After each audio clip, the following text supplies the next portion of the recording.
Swollen headed, है ना, head से बना हेडेड, तो हेडेड का मतलब होता है सिर वाला, और स्वेल से बना सोलन, सोलन का मतलब होता है सूजा हुआ फूला हुआ। तो शब्दार्थ हो गया सूजा हुआ फूला हुआ सिर वाला, ये शब्दार्थ है, और इसका भावार्थ होता है एरोगेंट या कॉन्साइटेड, मतलब अभिमानी घमंडी। सुन रहे हैं एवरीवन? तो सोलन हेडेड एक ईडियम है, एक मुहावरा है, इसका मीनिंग, इसका मतलब सिंपल वर्ड में होता है अभिमानी घमंडी, अहंकारी दंभी। ठीक है, आइए इस इडियम को एक एग्जाम्पल सेंटेंस में यूज करते हैं, और सेंटेंस का तो मीनिंग समझेंगे ही, और हम उस कॉन्टेक्स्ट को भी समझेंगे, यूसेज को भी समझेंगे कि वो इडियम सेंटेंस में कैसे यूज होगा। देखिए एग्जाम्पल सेंटेंस है, I didn't know how to mention it without sounding swollen headed. ठीक है, कोई व्यक्ति एवरीवन वो कह रहा है आई डिडंट नो, मुझे नहीं पता था कि इस बात को कैसे बताना था, इस बात को बिना घमंड के कैसे बताना था, है ना, बिना अहंकार के, बिना अभिमान के कैसे बताना था, मुझे पता नहीं था। तो आप देख सकते हैं कि इस एग्जाम्पल सेंटेंस में ये जो इडियम है यूज हुआ है ना, स्वोलन हेडेड यानी एरोगेंट, हॉटी, कॉन्साइडेड, प्राउड, अभिमानी। So lots of synonyms are there for this idiom. आगे बढ़ते हैं। Idiom number 244 everyone, sword of Damocles. Sword तलवार को बोलते हैं, ठीक है एवरीवन, और डैमोक्लीस नाम का एक कैरेक्टर था, एक चरित्र था, है ना।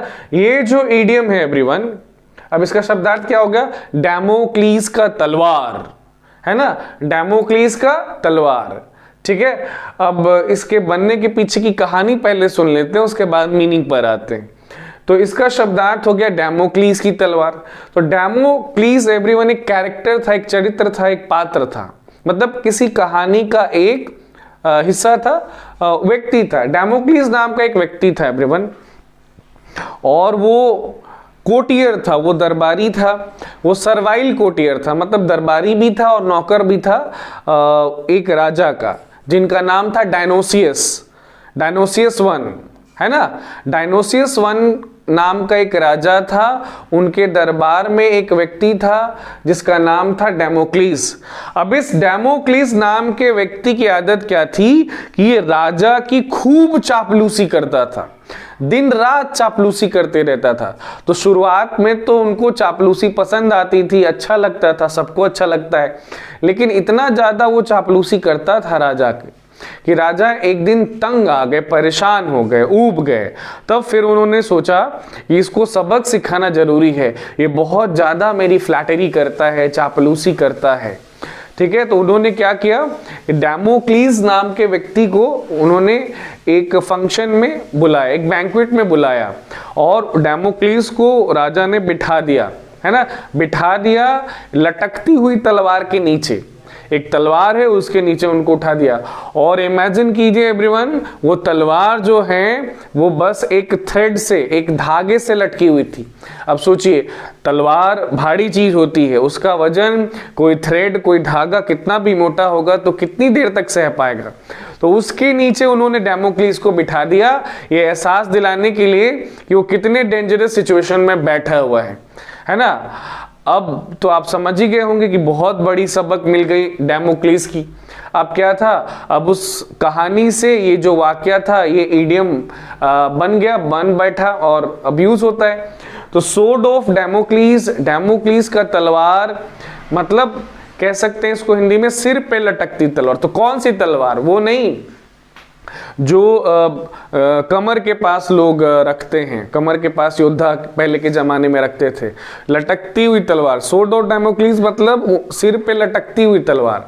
तो वो जो तलवार है, वो जो सोड है एवरीवन, वो प्रतीक है किसका, आने वाले डेंजर का, इमिनेंट डेंजर का, आने वाले खतरे का। ठीक है, और वो लटक रहा है, सही है, लेकिन लटक किस चीज से रहा था, थ्रेड से, धागा से लटक रहा था, मतलब किसी भी वक्त गिरेगा, और सिर पे गिरेगा, है ना। तो सिर का कहानी खत्म, आदमी का कहानी खत्म। ठीक है एवरीवन, तो सोड ऑफ डैमोक्लीस यानी सिर पे लटकती तलवार।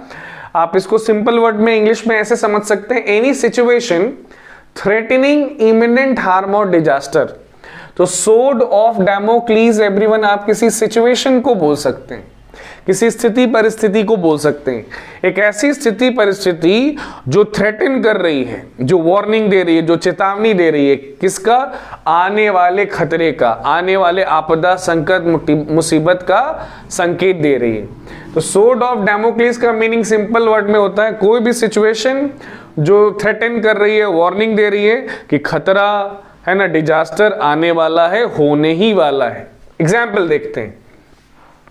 This sword of Damocles was hanging over his head and could have fallen at any time during the election and broken our campaign। देखिए अब यहां से लेके यहां, हाँ, फॉलन एट एनी टाइम, यहां से लेके यहां तक जो पूरा सेंटेंस है एवरीवन वो इडियोमेटिक ही है। वो क्या है? इडियोमेटिक ही, वो अलंकारिक ही है। उसका अर्थ आपको शाब्दिक नहीं लेना है, लाक्षणिक लेना है, फिगरेटिव लेना है, ठीक है, मेटाफोरिकल लेना है। समझिए उस पूरे लाइन का मतलब। कहा जा रहा है एवरीवन कि इलेक्शन के दौरान, ड्यूरिंग द इलेक्शन, इलेक्शन के दौरान है ना, एक ऐसा सिचुएशन उत्पन्न हो गया था जो हमें चेतावनी दे रहा था कि खतरा आने ही वाला है, किसी भी वक्त खतरा हो सकता है। लिखा हुआ ना बाद में, एंड ब्रोकन आवर कैंपेन, और उससे फिर हमारे कैंपेन पर, हमारे अभियान पर, चुनाव प्रचार पर बुरा असर पड़ेगा। ठीक है, तो सोड ऑफ डैमोक्लीज यानी आने वाले खतरे की चेतावनी देने वाला सिचुएशन। आगे बढ़ते हैं। Idiom number 245 everyone, take exception to. ठीक है, टेक एक्सेप्शन टू, जैसा कि आप देख सकते हैं ग्रुप ऑफ वर्ड्स है, इसको इडियम बोला जा रहा है क्योंकि इसका मीनिंग हमें लिटरल नहीं लेना है, इसका मीनिंग हमें फिगरेटिव लेना है, मेटाफोरिकल लेना है। इसका मतलब होता है सिंपल वर्ड में डिसएग्री विथ या ऑब्जेक्ट टू, है ना, किसी बात से डिसएग्री करना, असहमत होना, या किसी बात को लेकर आपत्ति जताना, या तो असहमत होना नहीं तो आपत्ति जताना, ये मतलब होता है किसका? टेक एक्सेप्शन टू का। एग्जाम्पल देखिए, I take exception to that remark about unfair practices.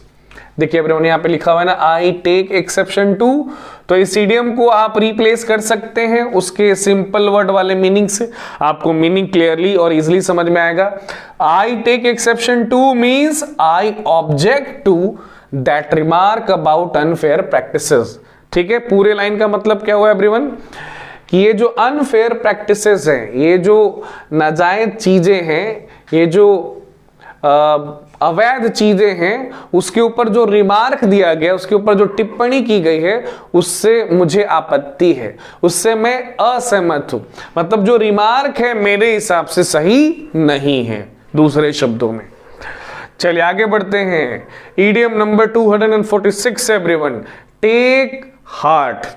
अब टेक हार्ट का तो शब्दार्थ क्या हो जाएगा? दिल लेना।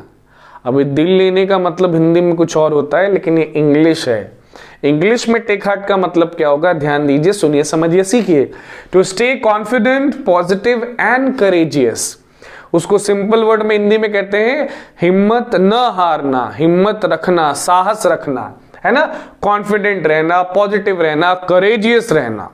Take heart. Example everyone, as a teacher you should take heart from your class better average performance this year। क्या मतलब हुआ इस सेंटेंस का एवरीवन कि टीचर के रूप में आपको क्या करना चाहिए? कॉन्फिडेंट रहना चाहिए, पॉजिटिव रहना चाहिए और करेजियस बने रहना चाहिए। किस चीज को लेकर? आपके क्लास का ये जो बेटर एवरेज परफॉर्मेंस है इस साल का, उसको लेकर। चलिए, idiom number 247 everyone, talk through one's hat. अब इसका शब्दार्थ क्या होगा कि अपने हैट के थ्रू बात करना। मतलब हैट है, टोपी पहनते हैं सिर पर, उसको आपने निकाल लिया, उसको आपने अपने मुंह पे रख लिया और उसके बाद आप बात कर रहे हैं। तो एवरीवन, लोग ऐसा कब करते हैं? अपने मुंह पे हाथ रख के या कोई भी चीज रख के कब बात करते हैं? जब उनको सामने वाले मतलब छिपाना होता है कि वो कुछ बोल रहे हैं, वो किसी को कुछ दिखा रहे हैं। और जब लोग ऐसा बात करते हैं, कुछ ऐसा बोलते हैं, तो आप ऐसे समझिए कोई नॉनसेंस ही बोलते होंगे, बकवास ही करते होंगे, तो to talk through one's hat means to talk nonsense, बकवास करना। एग्जाम्पल है nothing of what he said made sense, he was talking through his hat. क्या मतलब हुआ भैया इस सेंटेंस का? कि वो जो कुछ भी बोल रहा था उसका कोई सेंस नहीं बन रहा था, उसका कोई तुक नहीं बन रहा था, उसका कोई सिर पैर नहीं था। ही was talking through his hat, है ना, वो सिर्फ बकवास कर रहा था, इलॉजिकल बातें कर रहा था, फालतू बातें कर रहा था, पते की बात काम की बात नहीं कर रहा था। तो टॉक थ्रू वंस हैट मतलब बकवास करना। ठीक है एवरीवन, आइए आइए आगे बढ़ते हैं, है ना। इडियम नंबर 248 देखते हैं, टीथिंग प्रॉब्लम्स। प्रॉब्लम्स तो आप समझ रहे ना, समस्या।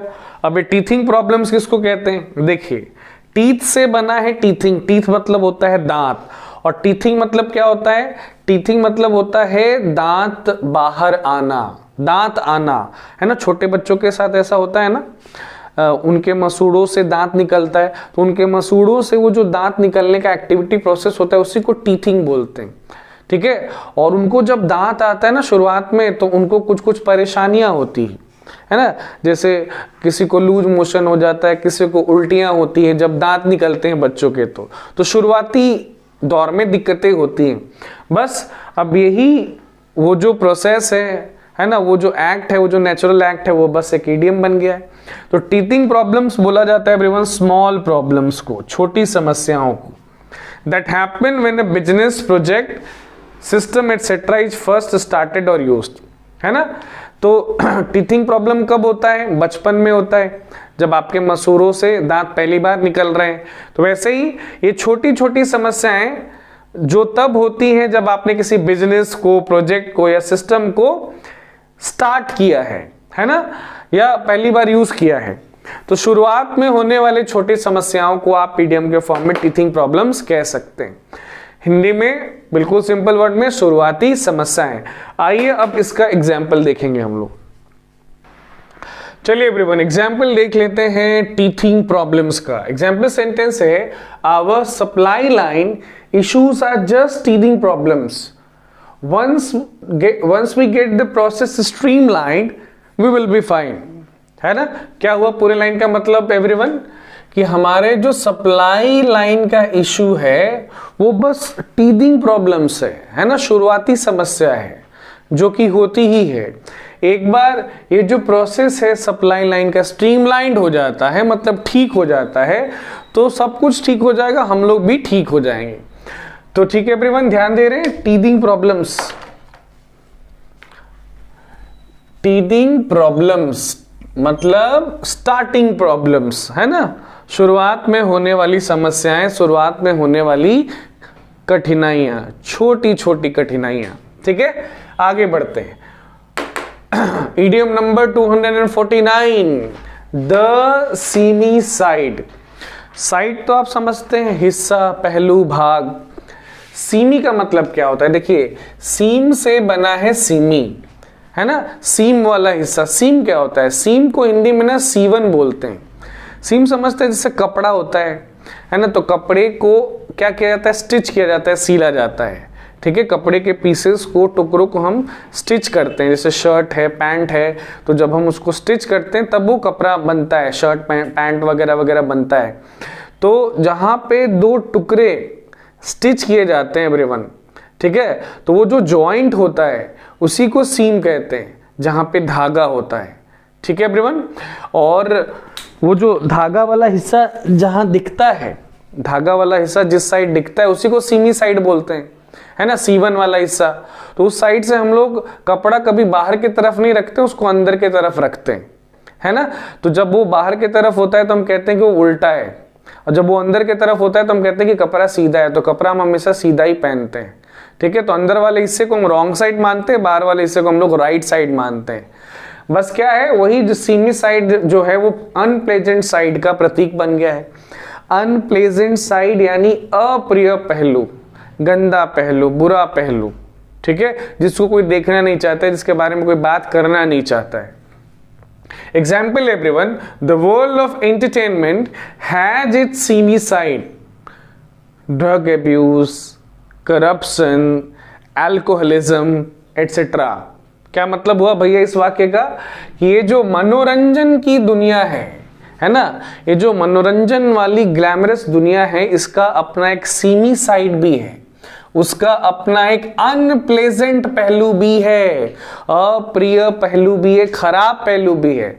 जैसे ड्रग एब्यूज के किस्से सुनने को मिलते हैं रह रहकर, करप्शन भी है वहां पर, और अल्कोहलिज्म तो बहुत है वहां पर।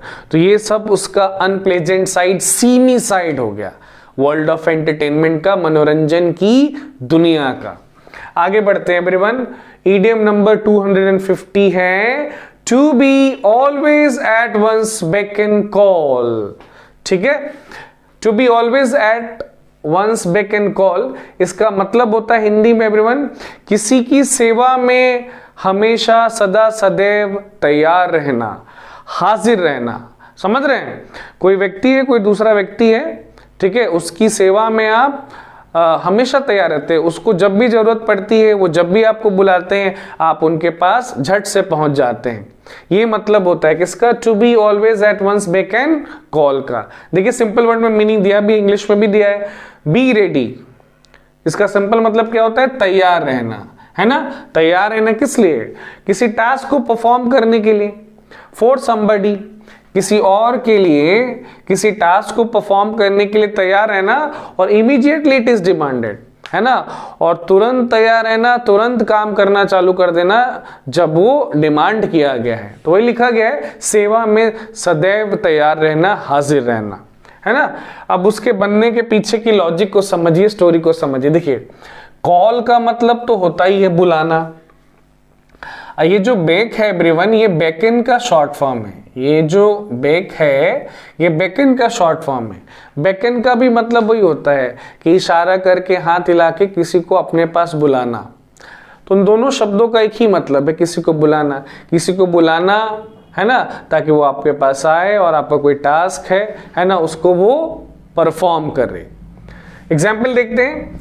No matter what time of day it is, she is always at his beck and call. क्या मतलब हुआ एवरीवन, कि इससे फर्क नहीं पड़ता है कि दिन का कौन सा समय है ना, वो कोई व्यक्ति है, कोई महिला है, कोई लड़की है, वो हमेशा तैयार रहती है ना, उनके बुलावे पर। जब भी वो बुलाते हैं, ये उनकी सेवा में हाजिर हो जाती है। तो at one's beck and call everyone, क्या मतलब हुआ, किसी की सेवा में सदा सदैव हाजिर रहना, उपस्थित रहना, तैयार रहना। आगे बढ़ते हैं। इडियम नंबर 251 है everyone, fair and square. Fair and square, ठीक है। अब इन दोनों शब्दों का एक ही मतलब होता है, जायज तरीके से, है ना, वैध तरीके से, ऑनेस्टली एंड लेजिटिमेटली, सही तरीके से, उचित तरीके से, जायज तरीके से, वैध तरीके से। एग्जाम्पल देखिए, the supporters for the other team were angry but we won the game fair and square. क्या मतलब हुआ पूरे लाइन का एवरीवन, दूसरी टीम के जो सपोर्टर्स थे, समर्थक थे, वो क्रोधित थे हम पर, हमारी टीम पर, लेकिन हमने तो कोई चीटिंग की नहीं थी। हमने तो भाई गेम को फेयर एंड स्क्वायर जीता, हमने तो गेम को ऑनेस्टली और लेजिटिमेटली जीता, है ना, हमने कोई रूल्स नहीं तोड़ा, हमने कोई रूल्स को वायलेट नहीं किया। तो फेयर एंड स्क्वायर का मतलब क्या हो गया, ऑनेस्टली एंड लेजिटिमेटली, जायज तरीके से, उचित तरीके से, वैध तरीके से। आगे आई idiom number 252, in a fix. अब इन अ फिक्स का मतलब होता है everyone, in a difficult situation, या इन अ कंफ्यूजिंग सिचुएशन भी बोल सकते हैं, या इन एन एम्बैरेसिंग सिचुएशन भी कह सकते हैं आप। मतलब किसी ऐसे स्थिति में होना जो या तो मुश्किल है, या तो कंफ्यूजिंग है, या तो उलझन से भरा हुआ है, दुविधा से भरा हुआ है ना, समझ में नहीं आ रहा है क्या किया जाए, क्या नहीं किया जाए, या जो एम्बैरेसिंग है ना, जो शर्मिंदगी से भरा हुआ है, ठीक है। मतलब वो कंफर्टेबल सिचुएशन नहीं है, आप उसमें कंफर्ट जोन में नहीं रहेंगे, आप आउट ऑफ कंफर्ट रहेंगे। आइए एग्जाम्पल देखते हैं। John is in a fix because he has lost his wallet. अब क्योंकि जॉन का वॉलेट गुम हो गया है, तो सोचिए वो कैसे सिचुएशन में होगा, he is in a fix means he is in a difficult situation. अब वो मुसीबत में है, परेशानी में है, अब वो कंफ्यूजिंग सिचुएशन में, समझ में नहीं आ रहा है बेचारे को कि क्या करे अब क्या ना करें। आगे बढ़ते हैं। Idiom number 253 everyone, be on a cloud 9, या 9 के बदले 7 का भी इस्तेमाल होता है। बी ऑन अ क्लाउड 9 या बी ऑन अ क्लाउड 7, इसी को हिंदी में बोलते हैं सातवें आसमान पर होना। सातवें आसमान पर होना मतलब बहुत ज्यादा खुश होना, है ना, आपके खुशी का ठिकाना ना रहना, इतना ज्यादा खुशी होना, खुश होना, प्रसन्न होना, प्रसन्नचित्त होना। लिखा भी है सिंपल वर्ड में इंग्लिश में, dilated, very happy in fact. Example देखते हैं एवरीवन, उसके बाद उसके बनने के पीछे की कहानी को सुनेंगे। एग्जाम्पल है, she has been on cloud 9 since she heard the news of her engagement. उस लड़की ने जब से अपने सगाई की खबर सुनी है तब से वो फूले नहीं समा रही है, उसके खुशी का ठिकाना नहीं है, मतलब बहुत ज्यादा खुश है। वो भी मुहावरा था हिंदी का। खैर हमें अभी तो मुहावरा सीखना है अंग्रेजी का, जो कि यहाँ पर अभी सेंटेंस में है क्या, ऑन क्लाउड 9, है ना, बी ऑन क्लाउड 9, है ना, इसी को हिंदी में कह सकते हैं सातवें आसमान पर होना। चलिए इसके बनने के पीछे की कहानी सुनिए everyone. Be on a cloud 9 क्या है, जो बादल होते हैं आसमान में ना, उनको ना रैंक दे दिया गया, उनको नाम दे दिया गया है, उनको भी नाम दे दिया गया है, ठीक है। जो बादल नीचे हैं उनको नाम तो दिया गया है, उनको नंबर भी दिया गया है। जो जाहिर सी बात है, जो नीचे है उनको 1 2 3 4 बोला गया है, और जो ऊपर है उनको उनसे ज्यादा नंबर दिया गया है। तो सबसे ऊपर जो क्लाउड है, जो सबसे ऊंचा क्लाउड है एवरीवन, बादल होता है, मेघ होता है धरती का, उसको कहते हैं कॉल्यूनिम्बस क्लाउड। उसका नाम थोड़ा अजीब है, सॉरी पढ़ नहीं पा रहा मैं, कोशिश करता हूं ताकि आपको ठीक ठीक बताऊं। देखिए उसका स्पेलिंग कुछ इस तरह से होता है, CUMULONIMBUS,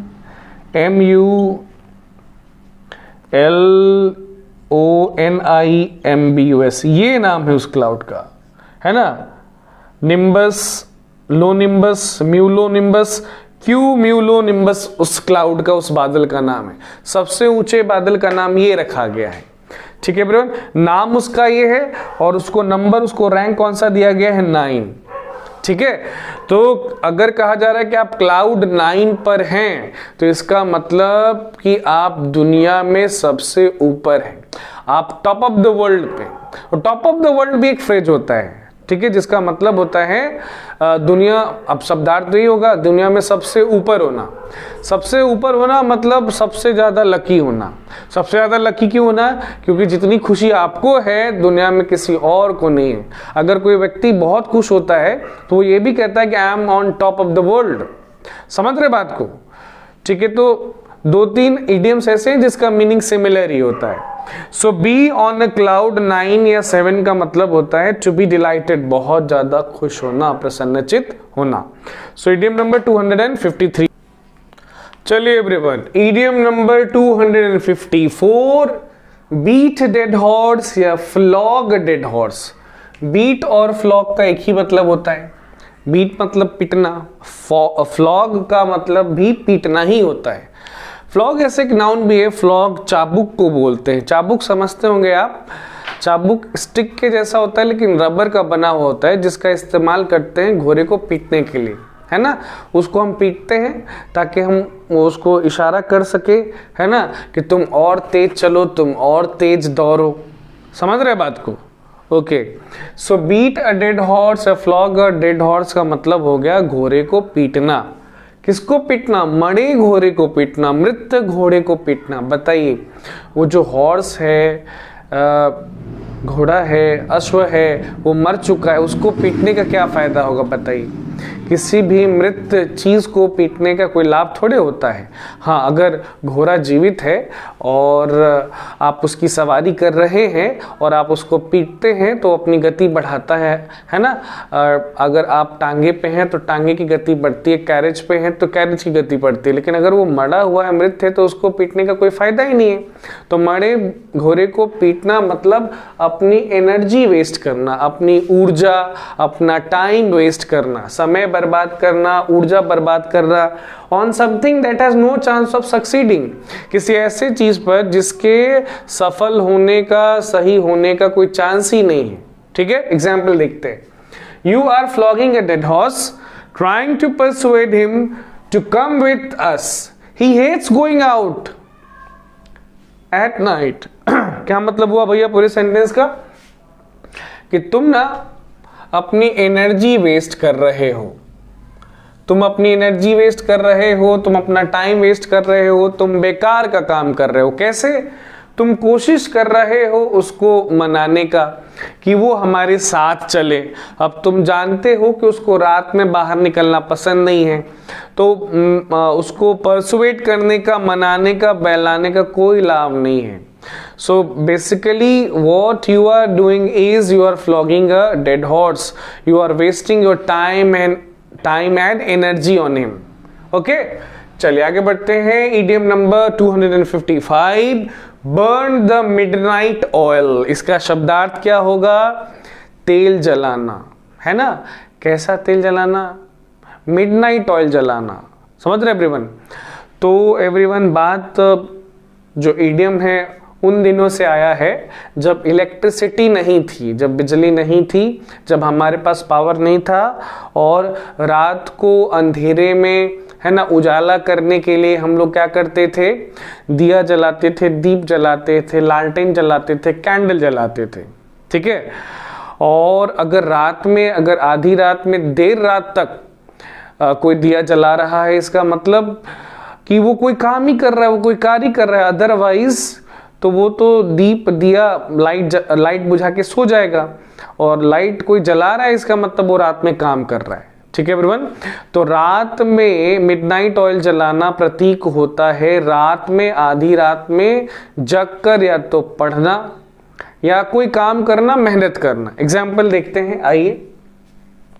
my brother has a big exam next week, so he is already burning the midnight oil. तो मेरे भाई का अगले सप्ताह एक बड़ा एग्जाम, एक बड़ी परीक्षा होने वाली है, एक बड़ा इम्तिहान होने वाला है, इसीलिए वो पहले से ही मिडनाइट ऑयल बर्न कर रहा है। मिडनाइट ऑयल बर्न करना है ऐसा हिंदी में नहीं बोलेंगे, है ना? हिंदी में जो मीनिंग है वही बताएंगे। वो क्या कर रहा है? आधी रात को देर रात तक जग कर पढ़ रहा है, पढ़ाई कर रहा है, मेहनत कर रहा है, तैयारी कर रहा है ना? He is already burning the midnight oil means what? He is staying awake in the night studying. He is staying awake in the night studying, doing labor, doing hard labor to prepare well for the exam, है ना? And pass the exam with flying colors. आगे बढ़ते हैं। Idiom number 256 है everyone, call a spade a spade। इसका शब्दार्थ क्या होगा? शब्दार्थ से ही भावार्थ समझ में आ जा रहा है। स्पेड को स्पेड बोलना, स्पेड को स्पेड बोलना मतलब जो चीज है उस चीज को वही बताना, है ना? कोई और नाम ना देना उसको, उसके बारे में कोई डिफरेंट बात ना बताना, यानी फ्रैंकली कोई बात बोलना, स्पष्ट रूप से कोई बात बोलना, जो है वो बोलना, है ना? To say something the way it is, है ना? किसी चीज के बारे में बोलना वही जैसा है ना? उसमें कोई मसाला ना मिलाना, उसके बारे में कुछ डिफरेंट ना बोलना है। Example everyone, that dress made her look fat, let's call a spade before she goes out wearing it and embarrasses herself. क्या मतलब है भैया पूरे लाइन का? कि वो ना उस ड्रेस में मोटी दिख रही है, तो चलो उसको फ्रैंकली बोल देते हैं ये बात, चलो उसको ये बात फ्रैंकली बोल देते हैं, है ना? स्पष्ट रूप से बता देते हैं, बिना किसी झोल झाल के, बिना किसी मिलावट के, बिना किसी मसाला के ये बात उसको चलो बता देते हैं, इससे पहले कि वो उसको पहने पार्टी में चले जाए और पार्टी में जाने के बाद अपने आप को एम्बैरस फील करे, है ना? अपने आप को लज्जित महसूस करे। तो कॉल अ स्पेड का मतलब होता है to say something the way it is, है ना? जो चीज जैसी है उसके बारे में वैसा ही बता देना फ्रैंकली, है ना? स्पष्ट रूप से। आगे हम लोग इडियम नंबर 257 पर, जो कि है carry the day. Carry the day का शब्दार्थ तो हो जाएगा एवरीवन दिन को ढोना, इसलिए लेकिन इसका भावार्थ होता है जीतना या सफल होना। कैरी द डे का मतलब होता है सिंपल वर्ड में जीत जाना, है ना, विजयी हो जाना या फिर सफल हो जाना, कामयाब हो जाना। एग्जाम्पल है the home team had a bad start but they managed to carry the day in the end. क्या मतलब हुआ पूरे लाइन का एवरीवन? जो होम टीम है, जो होस्ट टीम है, जो मेजबान टीम है, होम टीम मतलब वो टीम जहां पे मैच खेला जा रहा है, तो वहां की जो टीम है उसकी शुरुआत खराब हुई, गंदी हुई, लेकिन जैसे जैसे गेम आगे बढ़ा उनका परफॉर्मेंस ठीक होता गया और इतना ठीक कर लिया उन्होंने अपना परफॉर्मेंस कि इन द एंड दे वोन, इन द एंड दे वोन, अंत में वो जीत गए, है ना। They carried the day means they वोन द गेम। तो कैरी द डे मतलब जीत जाना, विजयी हो जाना। आगे बढ़ते हैं, इडियम नंबर 258 है everyone, clip one's wings. Clip one's wings, है ना, किसी के विंग्स को, पंखों को, पड़ों को कतर देना, है ना। तो ये तो हिंदी में भी होता है, हिंदी इक्विवेलेंट भी है, किसी के पंख कतर देना। अब पंख, विंग आपको पता है पक्षी के होते हैं, पक्षी अपने पंख के मदद से उड़ते हैं, एक जगह से दूसरे जगह जाते हैं। अगर आप उनके पंख कतर दोगे, काट दोगे, तो फिर तो सिर्फ मूव ही कर पाएंगे अपने दो पैरों पर, वो उड़ तो नहीं पाएंगे, एक जगह से दूसरी जगह नहीं जा पाएंगे। हालांकि दोनों पैरों पे चलेंगे लेकिन उतना नहीं चल पाएंगे। एक तरह से ना उनकी आज़ादी जो है, स्वतंत्रता, वो छिन जाएगी। जो वो करना चाहते हैं, जहां जाना चाहते हैं, वो कर नहीं पाएंगे। तो पंख कतरना, है ना, किसी के पर कतरना मतलब किसी के आज़ादी को रिस्ट्रिक्ट करना, किसी के स्वतंत्रता पर पाबंदी लगाना, ठीक है, स्वतंत्रता को कम करना। Example everyone, legislation aimed at clipping the president's political wings. क्या मतलब हुआ पूरे लाइन का? लेजिस्लेशन यानी कानून, वो जो लॉ है उसका मकसद यही है कि प्रेसिडेंट के जो पॉलिटिकल विंग्स है उनको कतर दिया जाए, है ना। प्रेसिडेंट के जो पॉलिटिकल विंग्स, विंग्स का मतलब यहाँ पे पावर है, तो प्रेसिडेंट के जो पॉलिटिकल पावर्स है, उनके जो राजनीतिक शक्तियां हैं, है ना, उसको रिस्ट्रिक्ट किया जाए, है ना, उसको थोड़ा सा लिमिट किया जाए, उसको थोड़ा सा कम किया जाए। तो ध्यान दिया एवरीवन, क्लिप समवन्स विंग्स मतलब किसी की आजादी को, स्वतंत्रता को कम करना। EDM number 200।